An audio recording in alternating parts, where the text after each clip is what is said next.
in Dorset and I'm meeting with Simone. She's a Brazilian convert to Islam.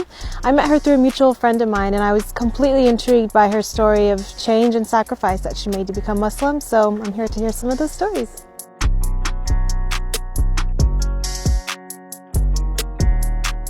When was the first time you ever heard about Islam, or your first exposure? Was with my friend. She's from Brazil. Okay. And we are very, very close. And my sister called and say, "You're not gonna believe what's happened. Vivi became a Muslim." And this was shock. Yeah. Because we didn't have any contact with Muslim. We didn't know any. After 1 month, was 11 September in America. Oh, wow. So I was all together and I was still in Brazil that Yeah. time. So when I come back and I call her and I say, "Did you see what they did?" You thought You know, it was a and Muslim thing to... Yeah. After I say all the bad things, Yeah. I say, "Now you tell me why Yeah. you did that yourself." And then she starts to say the 5 pillars of Islam. When she say she believe in one God, I was like, okay. That's normal. It's normal. It's okay. I understand that. I was not looking, like I say, for Islam. I was looking for God. Yeah. In one part of the Bible say, you cannot love anyone more than God. God have to be first. And I always stop and I say, "I'm sorry, God, but I love my father, my mom, I love them first." My father have a little place in Minas, so we drive back to São Paulo and I say, "Now I know why I have to love God first." And he looked at me like, "Why?" I say, "Because of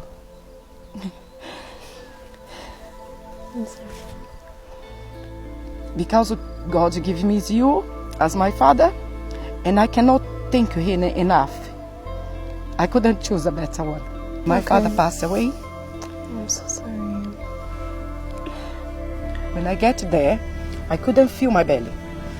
I press, I couldn't feel. So I say, I don't care. So I say, why God put so much love inside yourself? He puts so much love and take away? Which kind of God is that?" I went to bed like I didn't even want to look in my belly. And then I have a dream. My husband come with the baby and I say, "It's a boy or girl?" He says, "A boy." And because I didn't want to know if it's a boy or girl. Yeah. So in that dream he says, "It's a boy." And then I wake up and I say, "Oh my God, what I'm doing to my baby?" And then I come back like a mother again. I come back love again, and I come back all the feeling again. And then my belly starts to get normal again. Really? It was very tense. You touch you, it's like a rock. Wow. And then after that, after I've had a dream, I slow down, and then I start to hug and talk to my belly, and it was fine. And then it was my boy. When born, it was my boy. Really? So then I start my process to study about religion. Every time I go to the church, I sit down, I say, "Please God, put your back life inside me, because I don't feel anymore." And I have my 2 kids now. Yeah. I have Rafael and Jasmine, and they need me. Few minutes later, I left. I feel empty, and I came home cry, and I say, "Why I don't feel?" And my friend, she always says, "Simone, you're looking for God, so God knows you look for Him. So carry on, just study, go every place you find you think is God, go in there, ask a question, keep it." So she never says, "Simone, let's go sit down and talk about Islam." Yeah. She never did that to me. She let you find your own... She just say, "Carry on. God knows you were looking for Him." I call my friend, say, "Vivi, I'm coming to London."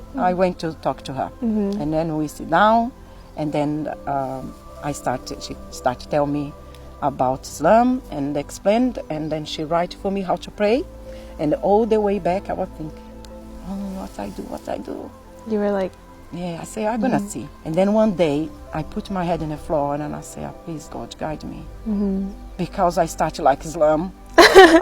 And you're still pushing back a And little I bit. was pushing, and I say, I started like Islam, and it's really scared me. So I just put my head on the floor, I started to cry, really cry. I say, "Please, just put your happiness in my heart again." And then we start talking. I say to her, "Okay, tomorrow." She say, "What tomorrow?" I say, "Tomorrow I do my shahada." Really? Just like that? Very quickly. What got you to admit, like, to change? Because I you feel just- in my heart is like all the answer, she answer for me. All the questions I have, she answer. Yeah. All the questions. How different is the world since converting? How do you view the world differently, I guess? Before, I was very stressed with everything. Yeah. And this word, alhamdulillah, changed everything. Anything Really? can happen, it's alhamdulillah. Yeah. Doesn't matter if it's good or bad, it's alhamdulillah. So you have more gratitude now? Much You more, think so? much Yeah. more. Yeah, everything is alhamdulillah. So what inspires you the most now, since becoming Muslim? When you put your head in the floor and you ask God, you talk to God. This was started my life. Asking God when my head was in the floor Yeah. to guide me. I try my best to be the best I can, Inshallah. because I believe Judgment Day now, and this is what I pray for. To Allah protect me, protect my family, protect everybody around me. Every time I put my head in the floor, it's just ask protection. Yeah. Just protect me and guide me. Simone's own journey, her really unique journey from where she was until where she is now, really put into perspective the sacrifices that we make as reverts to Islam, and that not everything is perfect and you're going to go through the hardest of tests, but it's just a part of the journey, and that every test you go through is something that was specifically designed for you, and to remind yourself that you're the only one in the world that can really overcome these tests, I think, is encouraging.